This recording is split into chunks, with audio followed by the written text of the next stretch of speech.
I've learned from a very young age that if you want to do something, just do it.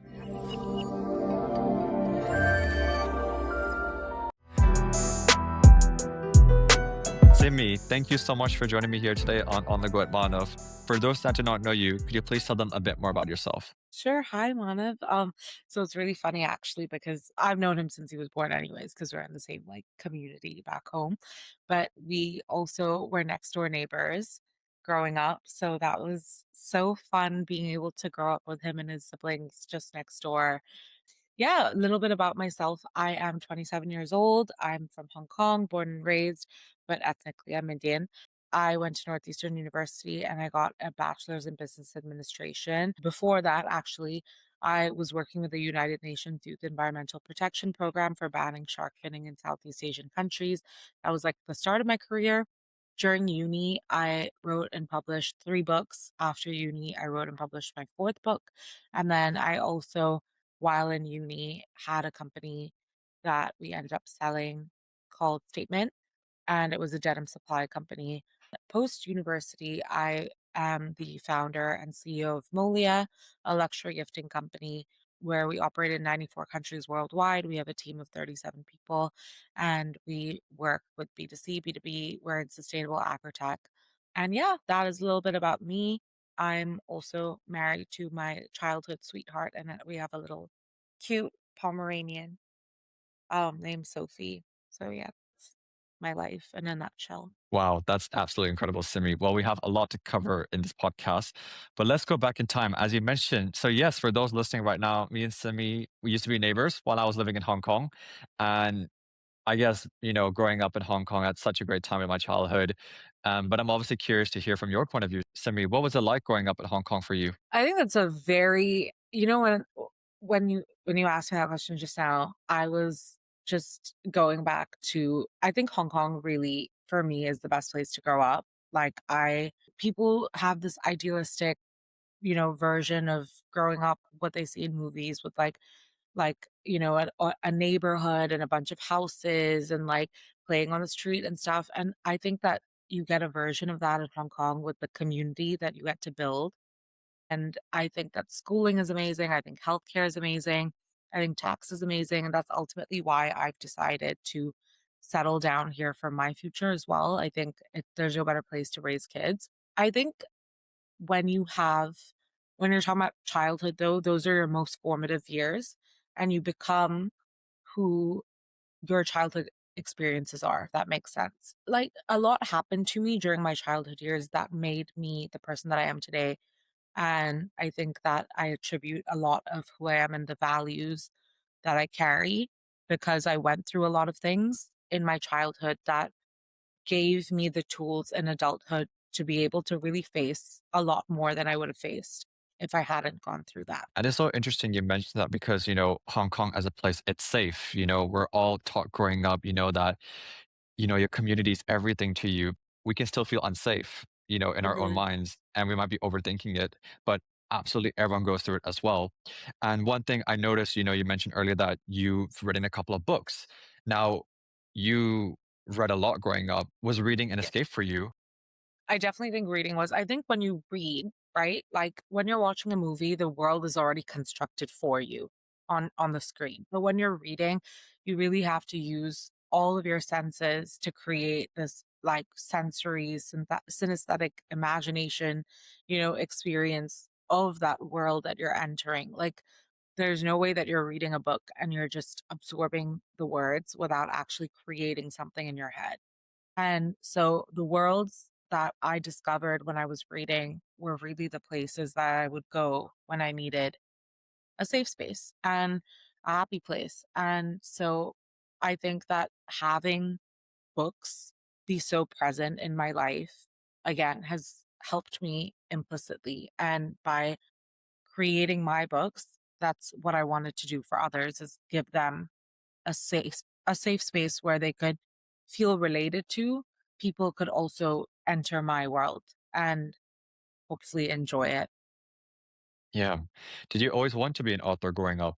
Yeah, actually, so growing up, people ask like, "Oh, what did you want to be when you grow up?" And like my answer was always like 20 different things. Like I wanted to work with animals, which we now do in so many different capacities. We're actually doing an adoption event in Hong Kong on Nice. May 31st. So if this goes out before that, please come to whoever's listening from Hong Kong. Like, I wanted to work with animals. I wanted to be a restaurateur, which is yet to happen. I wanted to be an author. I wanted to be a businesswoman. So I think like there were just so many things that I wanted to do. And I wanted to do them in like chunks of my life. Like, okay, I'll start off by being a businesswoman and I'll make money so that I can do this and I can do that. And like, it's so funny because, like, my mother-in-law actually told me this yesterday. She was listening to a podcast and she heard this quote and she said she thought of me, but it was, "God rewards actions, not plans." And so, like, I, from a very young age, realized that, especially at being a Virgo, I'm such a planner and I'm so organized, like hyper organized. But I was like, I need to learn how to kind of be more spontaneous, go with the flow, throw my plans out the window, and just act, just do what I want to do. And like, just if I want to write a book, write it. If like it gets published, it gets published. If it doesn't, it doesn't. But I've learned from a very young age that if you want to do something, just do it. And that's also what I'm doing with my content creation now because I've started consistently posting on my Instagram again. And like it was just born from this desire to do it, this like unrelenting desire. And I was like, I'm just going to do it. Yeah, no, that's amazing. It's so funny, actually, fun fact, in year 3, for my yearbook, I wrote I wanted to be a librarian growing up. I don't know why I wrote that. But again, and then year 5, I wanted to be a DJ. So, of course, when you grow up, you all have different things. I mean, I never thought I'd be a podcaster, for example, as like something Yeah. I do now, which is incredible. And then, going back to what you mentioned about just growing up and then just the influences and posting things on social media. I've noticed I loved what you post about, that you're trying to get people to guess where you were from and you didn't, Yeah. when you say Hong Kong, it was like people obviously are surprised because, they wouldn't guess that about us. Same with me. I usually get called Turkey or America Yeah. or Dubai or India, not really Hong Kong. And the first thing they'll obviously ask, and I'm sure you get this, is do you speak Mandarin? So, funnily enough, because you went to UK, I went to the US, right? And everybody in the US, for some reason, and I hope that this course corrects, but people think that people from Hong Kong speak Japanese. And so my Yeah, I've done follow-up that as well. question, yeah, would always be like, do you speak Japanese? And I was like, no, because Hong Kong is not in Japan. And so there's, No, it's not. yeah. And I'm so patriotic about Hong Kong that like I am like, it's a special administrative region and I'll like go into detail and people have to cut me off. So yeah. Yeah. Um, but thank you. I loved filming that video too. It was very spur of the moment. We were actually just at a pub and Oh, yeah. love that. That's spontaneous for you. Yeah, Talking about exactly. spontaneity. So now moving on, Simran. So I want to talk a bit more about, what it was like for you in your late teens, early 20s, a time when we all turned 18, for us as well in Hong Kong, you graduate from high school, you go to university. What was turning 18 years old or that age? What was that year like for you? Turning 18. So my birthday is September 8th and I went to university on September 1st. So I was actually so scared to turn 18 because I grew up in Hong Kong with a very, very tight-knit group of friends who I love and adore. And I always like imagined turning 18 with them. And then I went to university and I was like, oh my God, am I gonna make friends by this first week to like celebrate my birthday with me? Or is it just gonna be like me alone in my dorm room? And I end up making so many incredible friends who are still, it's so funny because I feel like freshman year of university, I made a lot of friends who I'm not in touch with today. And I feel like that's very normal. Like, because you're just making friends with everyone, right? And so, I mean, I still follow them on Instagram. They still follow me. We're still like, we'll be like, oh, like, congrats for big things and stuff. But there's not really that friendship there, but all of the people who were at my 18th birthday, I'm still really close friends with today. And that was maybe like 10 or 12 people that was at that birthday. And so, like, I'm really lucky that I have that core memory with them. I can like go back to that. But that was like my actual physical celebration that I was telling you about. I think like the psychological aspect of that, of like finally entering adulthood, actually felt very like confirming to me because I felt older than my age a lot of the time. And to finally be able to say, like, I'm an adult and I can make decisions, it gave me a lot of liberty and clarity. And that's exactly what inspired me to want to start my career at a younger age because as soon as possible, I just wanted to be financially independent as well. Like, I wanted to start my career, have some sort of a reputation, start making, like, have income streams, and that's really what solidified, I think, that 18th year. It's so funny because I was just recording another podcast the other day and I was telling the host of that podcast that I actually, when I was 18, was about to flunk out of university. And I was a straight A student in Hong Kong. But I think being that freshman year excitement really got to me that first semester. And I didn't really know what I was doing in terms of the US schooling system because I was always in the British schooling system in Hong Kong. And I didn't understand GPAs and all this stuff. And so I almost flunked out of uni my first semester. And then the second half of being 18, essentially, I really got my act together. I was on the dean's list. I like again just refined every part of my life and that's also when I ended up publishing my first book. How did you turn that around? Like you said, the first half of 18, it felt like you're a different person by the time you got to the second half of 18. And obviously something must have switched in your mind. What was that switch? I went to Northeastern University and I had the best time there. And I truly believe that my degree was an investment into my future because I'm still so connected with Northeastern and constantly getting opportunities from them. And it's just an amazing network. And I learned so much during my time there. But I really wanted to go to NYU. That was my dream school. Everybody knew that that was my dream school. And I used to like walk around like our high school in like purple colors, like as much as I could. And like my nail polish would be purple because like that's the NYU like violet. That Yeah. was that NYU color. I was again really smart in high school and I was so preppy. I did every single club and I was like, there's no way that I'm not getting into NYU. I didn't get in. And then it shattered this entire, I was like, oh my gosh, I did all of this and I put my ever and I guess college is like I feel like you know what type of a person you are when you're in your late teens. And then college is the first real affirming decision that you're going to make, but it's also the first real big life decision that people are going to make for you in a sense because you have to get accepted into the university. And so when I didn't get in, that was like world shattering for me. I was like, what is happening? I can't believe this is happening. And there's like no way to go around it now. And so I think a big part of my first semester in Northeastern was just having as much fun as I could. And I really think that that was a blessing. I actually think that maybe I needed that. I needed a bit of like respite and just to enjoy myself and to like be a part of this new community. And then at the beginning of second semester, I was really telling myself, like, you need to get it together. And I went to New York and I visited one of my friends who was at NYU. And her and all of her friends were doing all of these amazing, incredible things with their time. Like if one of them was a singer, they were already like putting their songs out on Spotify and getting like tens of thousands of monthly listeners. And I was like, why am I not doing this with my time? Like I'm a writer. I write. I have a book written. So my first book I started writing during the tail end of high school. And so I was like, I basically have a manuscript.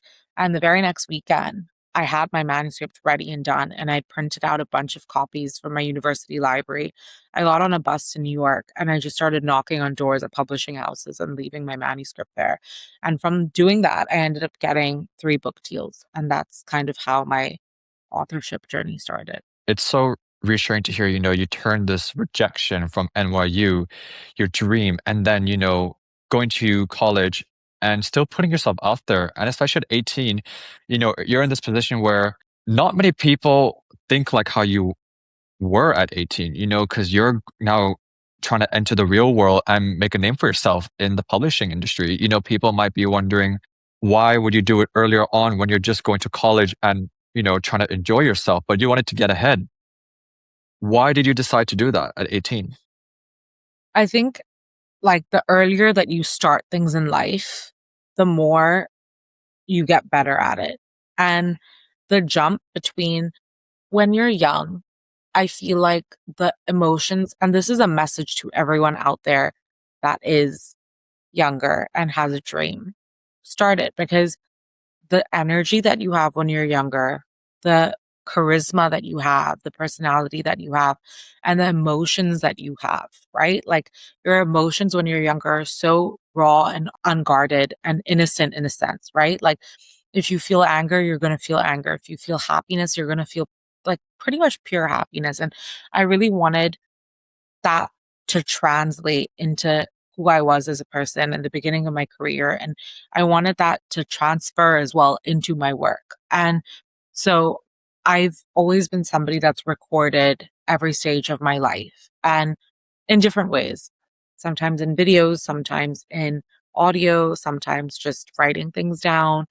I think it's really important taking photos. I think it's very important to Same. record every stage of your life so that you can reflect. And I think that my books, especially, are a reflection on who I was at that time, who I ended up becoming now. 19, 20, 21. What were those years like for you? Honestly, so great. My second year, I was staying in a dorm room with five of like, okay, so there were Oh, four of my best friends, and like this girl who we ended up randomly being matched with, and we all got very close to her, but it didn't end up working out in the end. But that semester, it didn't end up working out at the end of the semester. That whole semester was so much fun. And I really felt like I was like this, you grow up and you watch movies and you're like, I'm in college. And I felt that. I yeah. felt like I'm in college and I had this like totally different outlook on life. Like I'm going to enjoy these years and do it in a healthy and happy way. And I honestly think that was like just one of the best times of my life. And then I went to London the next semester after that. So the later half of me being 19, I was in London for 6 months and I was at an app company called Snups. I worked there and I absolutely loved it. And I learned so, so, so much from my boss. I'm still in touch with them till today. I did a 6-month work experience because that's what my school does. They do work experiences in lieu of you having to take classes, which I think is so smart. Then, so like the rest of my 20 and 21 was again just more of being in college and like I had my own apartment. So, like, again, the maturity was just like well above its years. Like, I really, really, I enjoyed living with people, but I enjoyed living alone more, I feel, because I feel like from a very young age, I've always known who exactly I was. And like, I wanted that to just be my bubble. And I'm an ambivert. I'm Mm. extremely extroverted and extremely introverted at the exact same time. Yeah, there was a lot of living alone. And then I worked at the W Hotel for 6 months, and that was a crazy experience. I worked front desk and I would shine Mm. shoes and do room service. And there was just, there was a lot happening there. Those crazy experiences led me again to like further on in my career. So when I left school at 21, it was COVID, it was 2020. And I came back to Hong Kong. My dream, again, started with being a businesswoman initially. And that was to take over my dad's company one day and to fill in his footsteps. And so I was training to do that. We were all, I think, the first few months coming back from COVID in 2020, a bit Mm. shocked and a bit Yeah. directionless, actually. And I really want to touch on this because this was so special, but I really wanted to focus. I feel like during COVID, everybody was focusing on their health a Yeah. lot more. And I just started, I would drive me and my best friends in the morning to one of our private members clubs here in Hong Kong, KCC. And they have a huge field. And we would just go work out on the field at like 7 a.m. and then have breakfast after. And I had this idea for MOHLIA because my company, because when I was in university, my boyfriend at the time, who's my now husband, my friends, my family, everybody would get me these infinity roses. So real roses that are preserved to last for minimum 1 year. And they were all so expensive. Like they were like 300, 400, 500 US dollars. And so that's like buying a nice bracelet, you know? Yeah. And so I had them like all over my apartment. And when I suddenly had to leave university, I was like, it feels so like overnight because of COVID. I was like, it feels so horrible having to leave all these beautiful flowers behind because there's just been so much money spent on them and I love them being in my space. And so when I came home to Hong Kong, I wanted to buy some more for my room in Hong Kong, and I couldn't find anywhere that shipped to Hong Kong, anything that was affordable. I couldn't find like it just didn't exist in Asia, this concept. And I was like, that's sad because it's a sustainable version of having real flowers in your room in your house all the time. Like why is this not a bigger thing?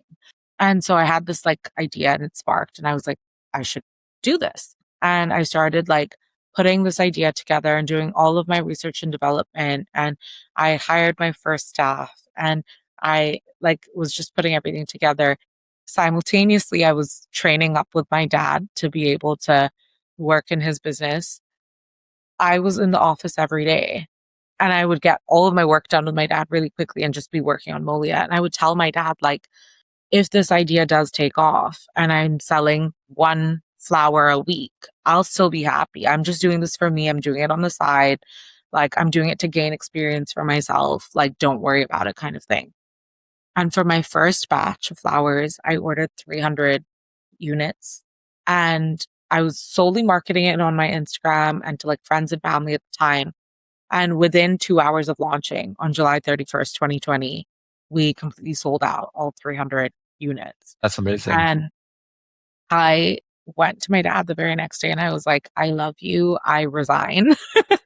Can I Wow. still use your office for me? And like, I'm going to take this full time. And he was so happy for me to do that. Honestly, my dad has always supported my vision and my goals and my ideas. And he was like, for sure, do it. And, that's the birth of, how Molia started.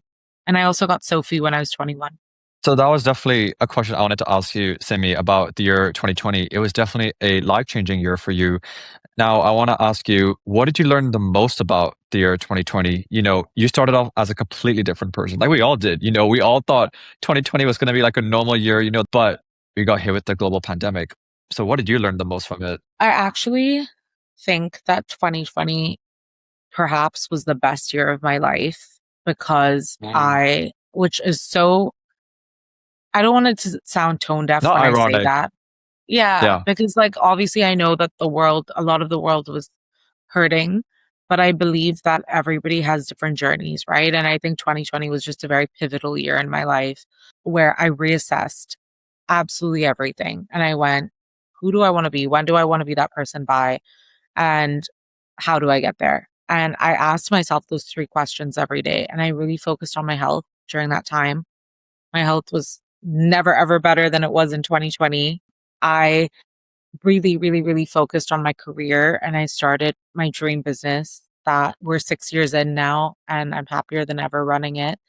And I got my dog Sophie. And like truly, I think that being a dog parent is so undermined because I think that the love that you develop and the skills that you develop becoming a pet parent and like that again is a huge huge thing and like she's just been my companion through the absolute lowest of lows that I've gone through in my life. Sophie has been by my side and I can't like physically I mean by my side and no one else like I've never gone through that much with someone else being physically by my side. So she's just my whole entire world. And I actually started a company called Sofs in her honor. And we don't sell much.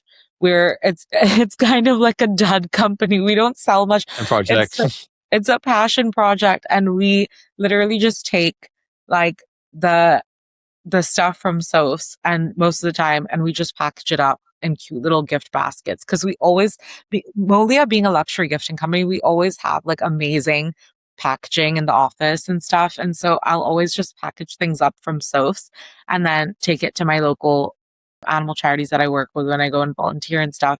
And so that's basically the purpose for Sophs. But if anybody wants to buy anything for their pet, Sophs.store is the website, and every single dollar goes to charity. It's a complete nonprofit. So yeah. Oh wow. We'll definitely add down the link below for people watching or listening to this so that they can also check it out. Tell me, Simi, while you launched MOHLIA, you didn't actually know this. And, I did read this about you, the fact that you really manifested being in the Forbes 30 under 30 list. So when you got that recognition, when you found out you made that list, So I got nominated in 2021, and then I got nominated in 2022, and then I got nominated in 2023, but I also became a delegate and I was on the list as well. And then I got to go to a conference in Botswana, and that was really incredible. I think that was I'm a traveler, and me and Manav were just talking about this, but I've been to 67 countries and I've also been to 6 out of 7 continents. There's a lot of 6, 7 happening here. So Botswana was like formative for so many reasons, but I met so much of my network there, and I feel like it was just a dream come true. And then it was also my first time going to the entire continent of Africa and getting to tick that off my list, and then going to Ethiopia and Botswana in the process. So it was just absolutely incredible. And it was such a fun experience. We got to do like a river safari and a jungle safari amongst all of these conferences with some of the most influential and groundbreaking people in the world. And I think for me, I have a it's so funny, but the way that I structure my career is by doing like kind of like a bucket list. Like a lot of people will have like a vision board or like different different ways to like show their goals, but mine is a bucket list, and mine is like I would love to like have like a month where we do this much in sales, and I would love to, be on Forbes 30 under 30, and I would love to be on a Times Square billboard, and like, there are just certain things like that where you have like a of bucket list course. for your career. And it's not a Yeah, hard and fast thing, right? Because it's different to meeting your KPIs that you actually like need to meet to like keep your company running and growing and scaling. These are just fun milestones that are kind of like no pressure. And then when you meet them, it's just the most enthralling, incredible experience. Like one of them was one of my bucket list things from Olia as well was like working with celebrities. And we don't just get to work with celebrities. We've gotten to work the Grammys, and then we've had offers after that to do the Grammys and other award shows. that's It's amazing. just a more difficult process. But yeah, we did the Grammys one year. We were the official flower sponsor for the Grammys. And it went the goodie bag with the Molia flowers all went to like all the nominees and presenters of that year. And so Harry Styles was presenting that year. There were just so many people that were going that I look up to musically. I also love music. And that was just like an incredible experience. So we've gotten to do a lot of fun things with Molia so far. We got our flowers to royalty. Princess Eugenie has our flowers. We presented them to her at a charity gala that she came to Hong Kong for. And like, it's just been a fun journey with like the different milestones that we've gotten to experience so far. Absolutely incredible, Simi. Now, obviously, we talked a lot about MOHLIA here. And in terms of what you're up to nowadays, you're still continuing on your entrepreneurship ventures. You've launched Haum&Heart and Fruits of Cupid. Could you please tell us more about both businesses that you're up to nowadays? Home and Heart is, I've always wanted to like be more in the home space because I think your home is your sanctity and your safe haven. And it's 100%. just so sacred. And like being able to design that space to be whatever you want it to be is just such a joy when you're an adult. I feel like it is one of the joys of being an adult is getting to kind of format your house how you want to. And I gain a lot of inspiration from other people's unique styles for their home. And I wanted to be able to do the same with mine. I launched the Instagram, and then I immediately was like, oh my God, I want to change everything about it. And I think that's just me being a little bit like perfectionist, but Home and Heart is a total work in progress. It's a total passion project, and it's an homage to your home. And it's called Home and Heart because your home is your heart, essentially, in my opinion. And then Fruits of Cupid, I'm starting with one of the closest people in my life, Amisha. And we have started this business that basically we found a gap in the market, I feel, because South Asian weddings are actually one of the biggest commercial industries in the world. Like it's one of the biggest sectors, right? Where there's the most money going in and out constantly. And like there are so many people getting married. India has like the biggest population in the world. There are just so many people from the South Asian diaspora starting their new lives. But there's, especially in a place like Hong Kong, there's very little representation. When my now husband Amrit was planning our engagement back in the day, he was like, I like everything is local. Like, as in, he told me this after, obviously, but he was like, all the companies here are local. Like, no one's really speaking English. No one, I feel like nobody gets my vision. And so I think there was just a huge gap in the market for expats in general.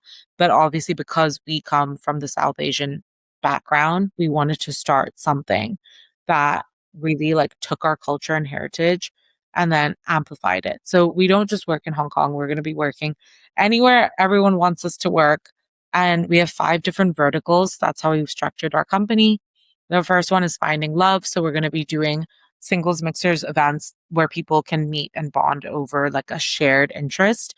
So pizza making, cocktail classes, hit workouts on the beach, like you name it. Again, these will happen around the world. We're actually hoping to secure one of like a big establishment as our event partner for that as well. So that's a work in progress, but fingers crossed we get that. But yeah, so we have all these different events where people can mix and mingle and hopefully find love in a grounded, no pressure, and intentional environment that doesn't require your phone. And then we have the proposals vertical.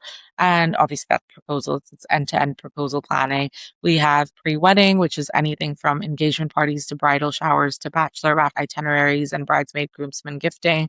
And then we have the actual wedding, where we're not doing actual wedding planning, but we will be doing like complimentary services, like doing your save the dates and invites and content creation and, ideation and mood board creation, really just helping you fine tune your wedding and making it the best it can possibly be. And also being your dedicated like wedding besties who we're there if you need us. You have your wedding planner, but we're there to fine tune anything that you would need to really like hone in on and see like I want to make this a better experience for some reason. And then for honeymoons, we are working with a luxury travel concierge and we are doing different travel itineraries for like couples to be able to plan their dream honeymoon with their custom budget and dates and everything like that. And you'll get all like the special perks that come with that, come with booking through us. So that is basically a little bit about Fruits of Cupid. Well, Simi, well, you're up to a lot and you're so passionate, obviously, about entrepreneurship.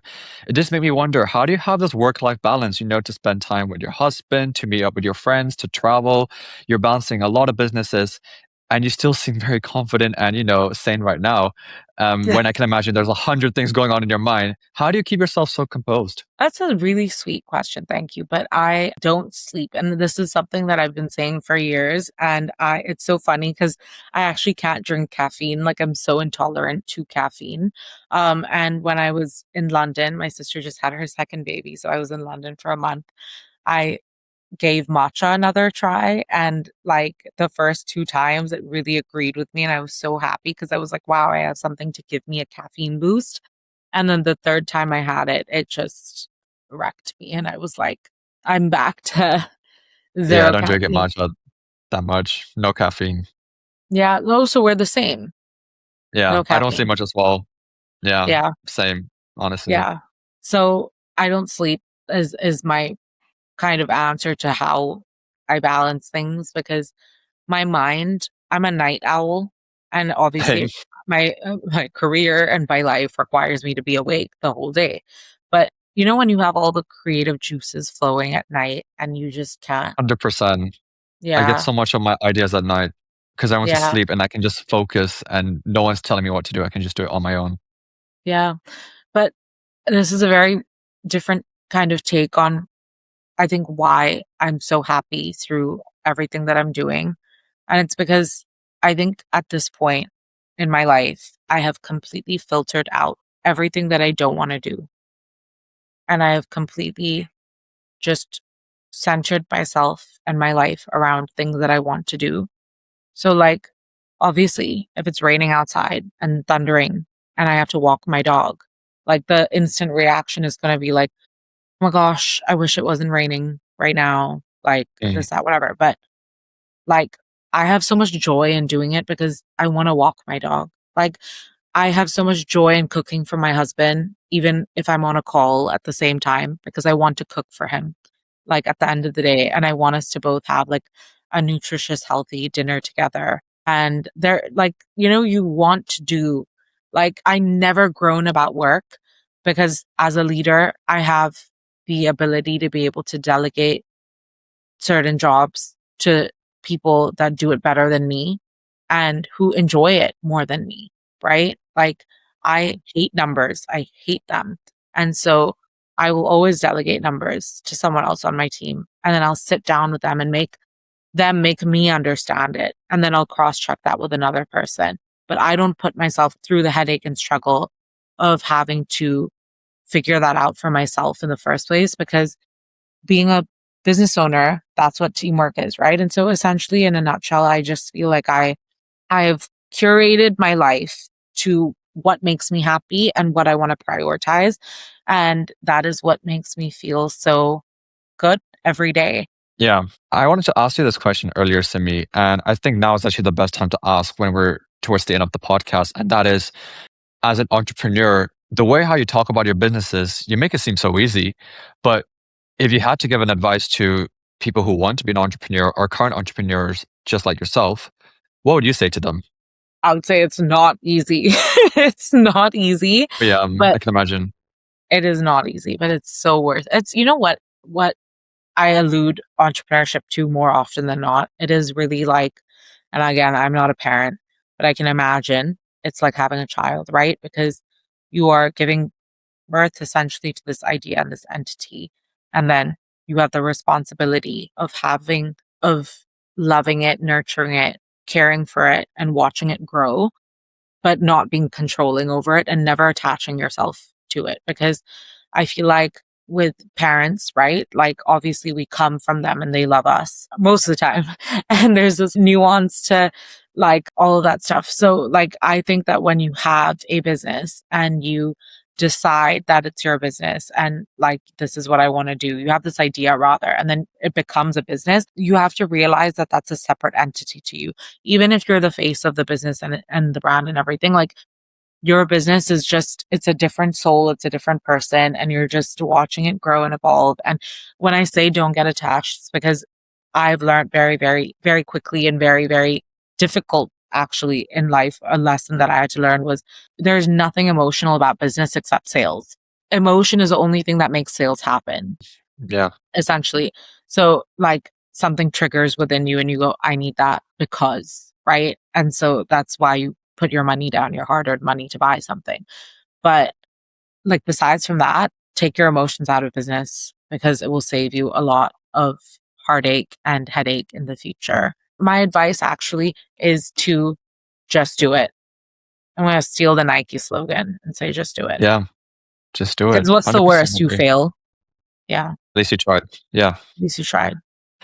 Well, Simi, I've got one more question for you. And to go back towards the start when we sort of began the podcast together, and that is thinking back at, everything you achieved. You're 27, when you were 18 years old, you had a completely different mindset, in a completely different stage. You were starting college basically, right before COVID. And this before you published your first book and so many of the amazing things that you're doing right now. So what would you say to your 18-year-old self, Simi? I would say that you are doing the best you can with the circumstances that you have.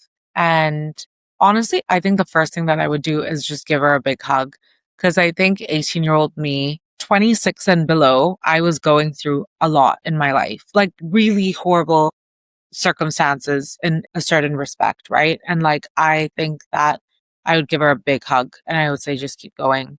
Like, be brave. Honestly, my favorite quote, and I would love to end the podcast with this, and I would love to tell my 18-year-old self this too, because I didn't know this at 18, but it is life stands on the other side of fear. When you choose to cross that bridge with fear, that is the rest of your life standing on the other side. And every single morning, when I wake up in the morning, I say that to myself in the mirror. And I actually say it out loud. And I look at myself in the mirror and I go, life stands on the other side of fear. We're going to have a great day.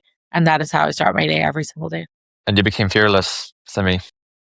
For the most part, I don't love spiders and I don't love roller coasters that go Oh, upside down. spiders, I can relate. Roller coasters, I kind of got over, but insects, cockroaches, I will pass out. Yeah, Yeah. not But for I me. do love Not for me. spiders. I'm just a little bit like squeamish if they're near me. I did have a pet spider at Oh, one point. wow. What did you name your pet spider?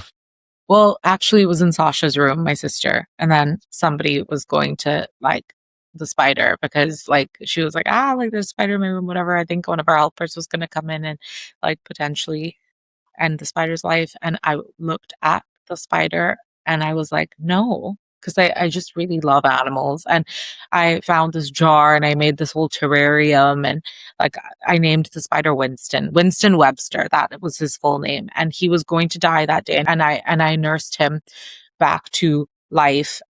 Like I gave him 6 more months of life and then he died one day. And that makes me so happy that me and Winston shared those 6 months together because that was a very interesting time. Yeah, I had a pet I love spider. that. Yeah. I love that. Well, thank you, Simi, for joining me here today on the Good Manav. For those who like to get in touch and just to learn more about you, what would be the best way for them to do that? My Instagram at SIMIMOH. That is my Instagram. You can message me. Amazing. Thanks so much, Simi. And for those watching, make sure to like and subscribe if you're watching this on YouTube. And your guest will be on very soon. Thank you, Simi, for joining me here today. And hopefully, I'll see you soon, whether that's Thank Hong Kong or you. in our travels. Yes, thank you so much, Manav.